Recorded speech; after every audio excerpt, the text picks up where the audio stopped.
এই সময়ত সৃষ্টি হোৱা আৰু সকলো ছাত্ৰ সংগঠন যি ছাত্ৰ সংগঠন বোলে যোৱা 5 বছৰ ধৰি অহৰহ এই বিষয়টো লৈ পেলাই কাম কৰি আহিছে, চৰকাৰৰ লগত যুঁজি আহিছে, এই সকলো ছাত্ৰ সংগঠনৰ আমাৰ সভাপতি সম্পাদক সকলোৰে হৈ মই আপোনালোকক প্ৰথমে আদৰণি জনাইছোঁ আৰু সংগ্ৰামী অভিনন্দন জ্ঞাপন কৰিছোঁ। আজি আমাৰ কাৰণে এটা ঐতিহাসিক দিন আৰু এতিয়ালৈকে এই সোণাপুৰ খেলপথাৰত ৰাইজ আহি আছে, জনগণৰ সুৰ হৈ আছে, কিন্তু আজি এই দিনখন আমি উপস্থিত হৈ পেলাই আমাৰ বৰ্তমান আৰু ভৱিষ্যতৰ এটা সংকল্প ল'বলৈ এটা সময় আহিছে আৰু সেইকাৰণে যিসকলে এতিয়ালৈকে আহিছে তেখেতসকলক মই আহ্বান কৰিছোঁ, আপোনালোকে সভাখন শেষ হোৱালৈকে ইয়াত উপস্থিত থাকিব লাগিব।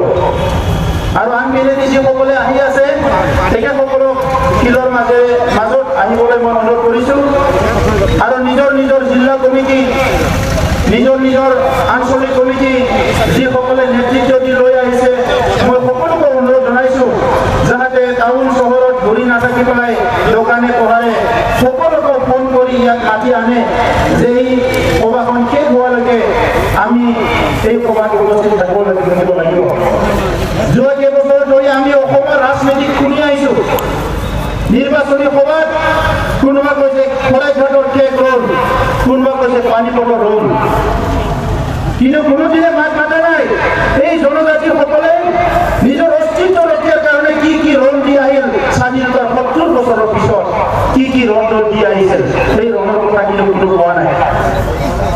উচ্চ বৰ্ণ জনগোষ্ঠীৰ ৰাজনীতিক নেতাবিলাকে কোৱা নাই, আমি মানি লৈছোঁ তেখেতসকলৰ আমাৰ ওপৰত ষড়যন্ত্ৰ আছে, কিন্তু আমাৰ নেতাবিলাকক পাহৰি গ'ল ৰাজনীতি গাড়ী বহাৰ পিছত যে এই জনজাতিসকলে, এই কাৰ্বিসকলে, ডিমাছাসকলে, তিৱাসকলে, মিচিংসকলে, বড়োসকলে, কছাৰীমূৰীয় জনগোষ্ঠীসকলে, ৰাভাসকলে নিজৰ অস্তিত্ব ৰক্ষাৰ কাৰণে এই স্বাধীনতা 70 বছৰত কি কি ৰণ দি আহিল, এই কথাটো আমাৰ নেতাবিলাকে কিন্তু পাহৰি গ'ল। বেছি দিনৰ কথা নহয়, পঞ্চায়ত নিৰ্বাচন পাতাৰ নামত ৰাভা আসামত 24জন মানুহ গুলিয়াই মাৰিছিলে, কোনো যুক্তি নাছিল গুলিয়াই মাৰাৰ কাৰণে, নিজৰ অস্তিত্ব ৰক্ষাৰ কাৰণে কৈছিলে পঞ্চায়ত পাতিব নালাগে, ৰাভা আসামত ইলেকশ্যন পাতক, তাত গুলিয়াই মাৰিলে। ডিমা হাছাও কাৰ্বি আংলং যিটো ভাইলেন্স, এই ভাইলেন্স শান্ত হোৱা কিমান দিন হ'ল? যোৱা 30-40 বছৰ আগৰ পৰা যিবিলাকে জন্ম পাইছে সেইসকলে অকল আৰ্মি, পুলিচ, CRP দেখিছে, বেলেগ একো দেখা নাই ইয়াত। ভাল বিদ্যালয় নাই, স্কুল নাই, কলেজ নাই, ৰাস্তা নাই, অফিচ নাই, একো নাই তাত, খালি আছিল পুলিচ মিলিটাৰী আৰু দিছপুৰত বহি তেখেতসকলে ষড়যন্ত্ৰ কৰি থাকে। আজি এই জনজাতিসকলৰ যি ইতিহাস, যি জনজাতিসকলৰ ইতিহাস 1228 চনৰ পৰাই আৰম্ভ হৈছিলে আমাৰ যুগ দুৰ্যোগৰ সময়, যেতিয়া আহোমসকল ইয়াত আহিল। এই আহোমসকল অহাৰ আগত ইয়াত কোন আছিলে? এই কছাৰীসকল, কছাৰীমূৰীয়, জনজাতীয়মূৰীয় বিভিন্ন জাতি জনগোষ্ঠীয়ে নিজৰ নিজৰ ৰাজ্য, নিজৰ নিজৰ দেশ ইয়াত লৈ পেলাই শান্তিৰ সম্প্ৰীতিৰে নিজৰ ভাষা, সংস্কৃতি, অস্তিত্ব, ৰীতি নীতি, ভাষা সংস্কৃতি চব লৈ পেলাই শান্তিৰে ৰাজত্ব কৰি আছিলে, বসবাস কৰি আছিলে। কিন্তু সেই সময়ৰ পৰা আৰম্ভ হ'ল, আৰু সেই সময়ৰ পৰা আৰম্ভ হ'ল সেইসকলে আজি 1228 চনৰ পিছত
মই কোনো আহোমৰ লগত শত্ৰু নহয়।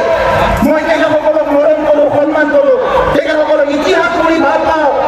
তেখেতসকলৰ যি গৌৰৱ লৈ মানে ৰাজত্ব কৰা সেই ইতিহাসবিলাক পঢ়িবলৈ ভাল পাওঁ। কিন্তু আজি কি হ'বলৈ গৈ আছে, যিসকলে স্বাধীনতাৰ আগত 600 বছৰ ৰাজত্ব কৰিলে আৰু স্বাধীনতাৰ পিছতো আজি অসমৰ ৰাজত্ব কৰি আছে, সেইসকলক জনজাতিকৰণ কৰিব। এই যে নীতি, সেই নীতিটো আমি কেনেকৈ মানি ল'ব লাগিব? মানি ল'বলৈ সাজু আছেনে কোনোবা? সাজু আছেনে? সৰ্বানন্দ এইখিনি নুশুনে, এছেম্বলি হৈ আছে। কোনোবা সাজু আছেনে? আমি থিয় দিব লাগিব, থিয় দিব লাগিব। ভাৰতৰ সংবিধান কাৰো কাৰণে নহয়, সকলোৰে কাৰণে। আৰু এই সংবিধান ৰক্ষাৰ কাৰণে যিসকলে কাম কৰি আছে, RGI, NCST কমিশ্যন, এই RGI, NCST কমিশ্যনে 8 বাৰ কৈ ST হ'ব নোৱাৰে বুলি ৰিজেক্ট কৰি আছিলে। ST হ'ব নোৱাৰে, এই জনগোষ্ঠীবিলাকৰ কোনো ক্ৰাইটেৰিয়া ফুলফিল নকৰে। তেখেতসকলে আমাৰ নিচিনা ৰীতি নীতি, আমাৰ নিচিনা সংস্কৃতি, আমাৰ নিচিনা ভাষা ধৰ্ম এইবিলাক নাই। যিসকলে আজি এই 70 বছৰে আমাক তাচ্ছিল্য কৰি আহিলে, ভাৰত স্বাধীনতাৰ আগত আমাৰ কছাৰী বুলি কয়, আমাৰ পানী নাখায়, আমাৰ ঘৰত ভাত নাখায়, আমাৰ চোতালত নাযায়, আমাৰ লগত বিয়া আমাৰ লগত এই জনগোষ্ঠীবিলাকে আজি আহি পেলাই আমাৰ লগত একেলগে থাকিব বিচাৰিছে।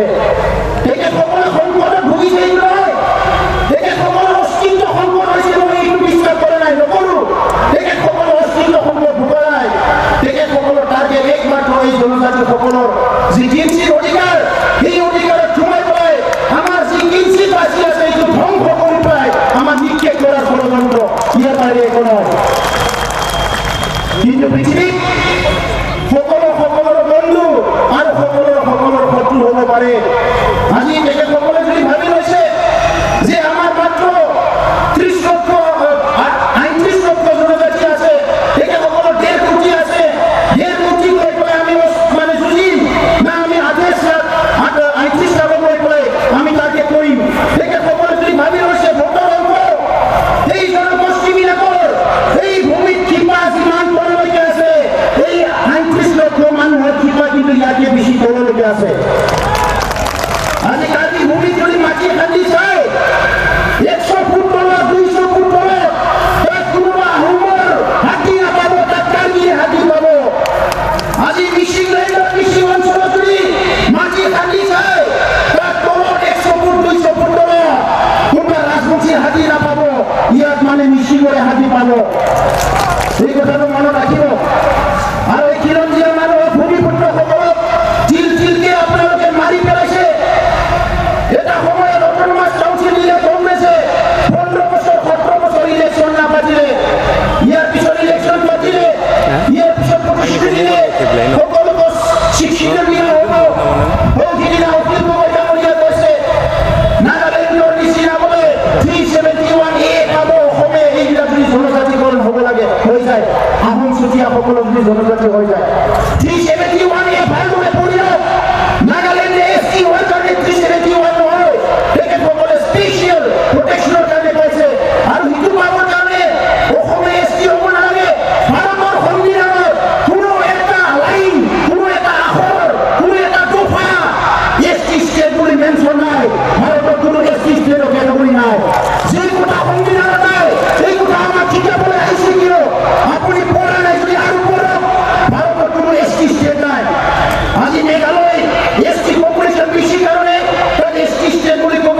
কথা স্পষ্ট। এই কাৰণে স্পষ্ট কথা, আমি শান্তি প্ৰিয়, আমাৰ মানুহৰ দুখৰ পৰা কথা নয়, আমার মানুষ কথা কব না জানে, কব নিবিচারে, নিজের মাটির নিজের ঘরত সুরক্ষিত একটা ভবিষ্যৎ বর্তমান জীয়াই থাকে, এইটো দুর্বলতা বলে নামাবিব। কোনোবা কোনোবা ভাবুকি দিছে আমি অস্ত্র মুখ কৰিম মুখ কৰিম, আমি অস্ত্র শস্ত্র এগুলো নিজের ঘর নিজের মাটি, কোনো অস্ত্র দরকার নাই, নিজের রক্ষা করিব জানো আমি, আর রক্ষা করিব, ইয়ার কোনো কম্প্রমাইজ নহব। এই কারণে এই সোনারাম ফিল্ডৰ পৰা ওই সোনাপুৰেৰ এই মানে ফিল্ডৰ পৰা আমি আহ্বান কৰিছোঁ, ভাৰত চৰকাৰ অসম চৰকাৰক ইয়াত যাতে আৰু ষড়যন্ত্ৰ নকৰে, ইয়াত যাতে আৰু একো নাটক নকৰে, কেটেগৰী কৰি এছটি কৰিবলৈ। সেইদিনা আলি প্ৰকাশবাৰীৰ নেতৃত্বত আমি মানে গৈছোঁ, কথা পাতিছোঁ চৰকাৰৰ লগত, তেখেতসকলে কৈছে আমাৰ এই নোহোৱাকে এছটি কৰিব, ভাৰত সংবিধানত এছটি এটাই আছে, এছটি এটাই আছে, এছটি উঠা নাই। আৰু তেখেতসকলে যিটো এছটি বনাব বিচাৰিছে, এই এছটিয়ে যদি এছটি হ'ব লাগে হয়, তেখেতসকলে একো ক্ষমতা নাপাব, আৰু যদি এছটি হ'ব লাগে তেখেতসকলে ক্ষমতাটো আমাৰ কাঢ়ি ল'ব লাগিব, বেলেগ ৰাস্তা নাই ইয়াত, বেলেগ ৰাস্তা নাই, ৰাস্তা এটাই, তেখেতসকলে হয় এছটি হ'ব নোৱাৰে, আৰু যদি এছটি বনাই দিয়ে তেনেহ'লে আমাৰ অধিকাৰ খৰ্ব হ'বয়ে, কাৰ্পেট হ'বয়ে, ইয়াত কোনো ৰাস্তা নাই। সুপ্ৰিম কোৰ্টে ডিক্লেয়াৰ দিছে মানুহ এজনৰ ধৰ্ম সলনি হ'ব পাৰে, বিশ্বাস সলনি হ'ব পাৰে, কিন্তু কাষ্ট জাতি সলনি হ'ব নোৱাৰে, কিয়নো জাতি নিজৰ পিতৃ মাতৃহে নিৰ্ধাৰণ কৰে। মোৰ মা বড়ো, মোৰ দেউতা বড়ো, মই ব্ৰাহ্মণ বুলি ক'লে নহ'ব, মই বড়োৱে, মোক যিমান ঘৃণা কৰিলে মই বড়ো, মোক যিমান মৰম কৰিলে মই বড়ো, যিমান সন্মান কৰিলে বড়ো, আপুনি যদি লেই কৰে তেতিয়াও মই বড়ো, মোৰ কাষ্ট সলনি কৰিব নোৱাৰে। সেইকাৰণে চিচিকুৱাই এই 5 বছৰত দিল্লীত কিমানবাৰ আলোচনা কৰিলে চৰকাৰৰ লগত, দিছপুৰত কিমানবাৰ আলোচনা কৰিলে চৰকাৰৰ লগত, কিমানবাৰ আন্দোলন কৰিলে, আৰু আমি বিশ্বাস আৰু আস্থাত লৈছিলোঁ এই সৰ্বানন্দ সোণোৱাল ডাঙৰীয়া জনজাতীয় মূলীয় মানুহ বুলি চবেই কৈছে।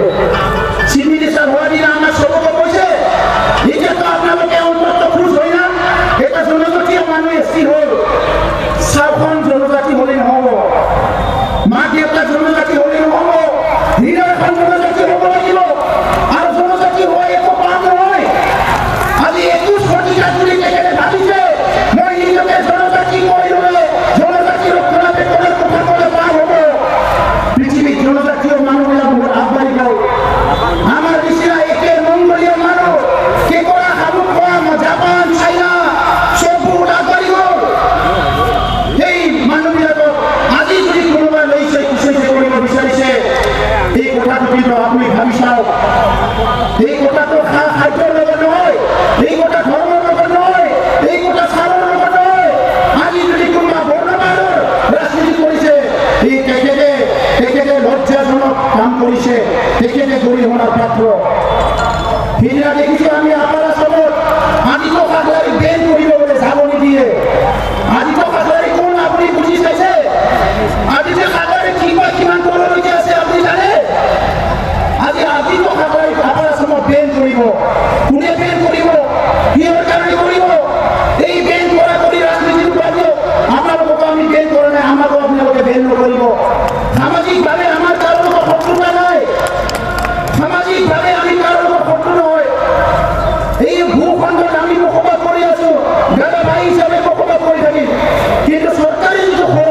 আমার মাজত ভিভো টিভি নাই, আমার মাজত আজি রূপান্তর নাই, আমার মাজত আজি স্যামসাং পেয়ার নাই, কিন্তু আমি বর্তমানে জীয়াই থকা এই তেখেতসকলৰ টেষ্ট যিসকলে আজি ৰাখিছে সেইসকলে কিন্তু যুঁজিব লাগিব।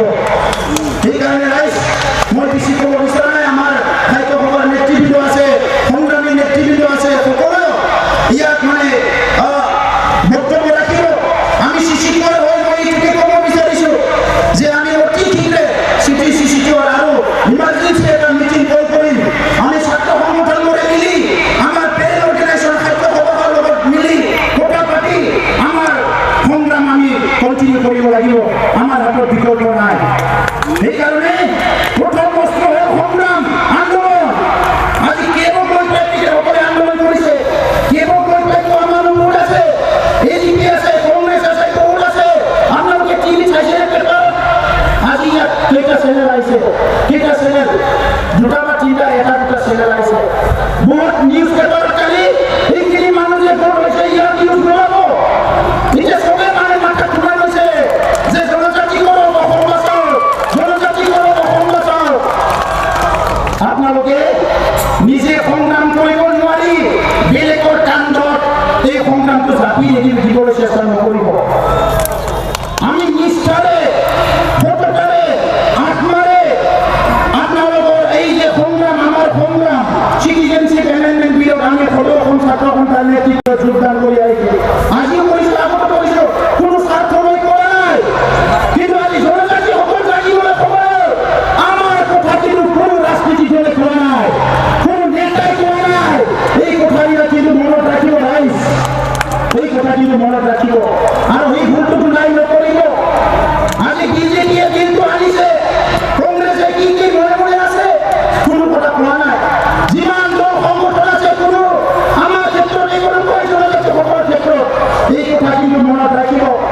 গতিকে নিজৰ জীয়াই থকা সংগ্ৰাম নিজে কৰিব লাগিব, নিজৰ অস্তিত্ব ৰক্ষা নিজে কৰিব লাগিব। আৰু আজিৰ পৰা ইয়াৰ পৰা এইখন ফিল্ডৰ পৰা গৈ নিজৰ নিজৰ জাতি জনগোষ্ঠীৰ মাজত কথা পাতক। যদি সঁচা সঁচিকৈ এই বাজেট সেশনত যদি বিল পাছ হয়, বিল পাছ হ'লে শেষ নহয়, বিল পাছ হ'লে যে আমি ৰাতি শেষ হৈ যাম এইটো নহয়। সংগ্ৰাম কণ্টিনিউ কৰিব লাগিব, সংগ্ৰাম কণ্টিনিউ কৰিব লাগিব। আৰু ইতিমধ্যে আদিত্য ঠাকৰে ডাঙৰীয়াই চিফ কৰ্ডিনেটৰ হিচাপে তেখেতে কৰ্ডিনেটৰ হিচাপে ডিক্লেয়াৰ কৰিছে। ইতিমধ্যে আমাৰ জোৰ সমদল গাঁৱে ভূঞে চলি আছে। আমাৰ সংগ্ৰাম ইণ্টেনচিফাই কৰিব লাগিব। সেইকাৰণে 7-8ৰ ভিতৰত বাকী ডিচিশ্যনটো হ'ব, এই ডিচিশ্যনটো লৈ আমি আগবাঢ়িব লাগিব। ফটো ফেকত নিখিল বড়ো ছাত্ৰ সন্থাৰ পৰা এই সংগ্ৰামত আমি এনি টাইম আছোঁ, সমৰ্থন কৰা নহয়। ইয়াত আমি এনি টাইম ইয়াত কাম কৰি যাম। নিখিল বড়ো ছাত্ৰ সন্থাই পৃথক ৰাজ্যৰ কাৰণে আন্দোলন কৰি আছোঁ আৰু এই কাৰণে আন্দোলন কৰিব লগা হৈছে। এই অসমৰ ভূখণ্ডত আমাক মৰম কৰা, আমাক বিশ্বাস কৰা, আমি জীয়াই থকা বিচৰা উচ্চ জাতিবিলাক বহুত কম আছে যিসকলে ৰাজনৈতিক ভাগ জড়িত চলায়। সেইকাৰণে আমি নিজৰ কাৰণে নিজে সংগ্ৰাম কৰি আনিছোঁ। কিন্তু নিজৰ সংগ্ৰাম কৰিলেও আমাৰ জনজাতি ভাই ককাইবিলাক আমি কোনোদিন পাহৰি যোৱা নাই আৰু নাযাওঁ, সদায় মাত মাতি যাম। বহুত সময়ত কোনোবা জনগোষ্ঠী আমাৰ লগত থিয় হ'ব নোৱাৰে, কিন্তু আমি কোনো চিন্তা কৰা নাই বা দিয়া পোৱা নাই। কিন্তু অসমত 1 নম্বৰ জনজাতি হিচাপে জীয়াই থাকিব লাগিব। 2 নম্বৰ নিজৰ জাতি জনগোষ্ঠীৰ অস্তিত্ব সংস্কৃতি ভাষা লৈ পেলাই আমি জীয়াই থাকিব লাগিব। নহ'লে আমি বিলীন হৈ যাম, আমি নিক্ষেপ হৈ যাম। আৰু ইয়াৰ কাৰণে কিন্তু দায়ী বৰ্তমান প্ৰজন্মলৈ হ'ব। এই কথাটো মই পঠিয়াই দিছোঁ আৰু ইয়াৰ লগত সকলোকে এই কথা ক'ব বিচাৰিছোঁ। আজি যিসকলে খন্তেকীয়া ক্ষমতা লৈ গাড়ী কৰি আছে কাউন্সিলবিলাকত, বিটিচি কাউন্সিল বাৰে বাৰে এনঅ'চি দিয়ে, ৰাজনীতিক ছাত্ৰ দিয়ে বুলি কয়, অমুক কিন্তু যিসকলে আমাৰ বিপক্ষে থিয় হয় তেখেতসকলে কিন্তু আমাৰ শত্ৰু। যিসকলে আমাৰ বিপক্ষে থিয় হয় তেখেতসকলে আমাৰ শত্ৰু। এইটো দাদা ভাইৰ কথা নাই। আৰু শত্ৰুটো মৃত্যু কৰি চাব লাগিব। সেইকাৰণে বাকী কাউন্সিলবিলাকক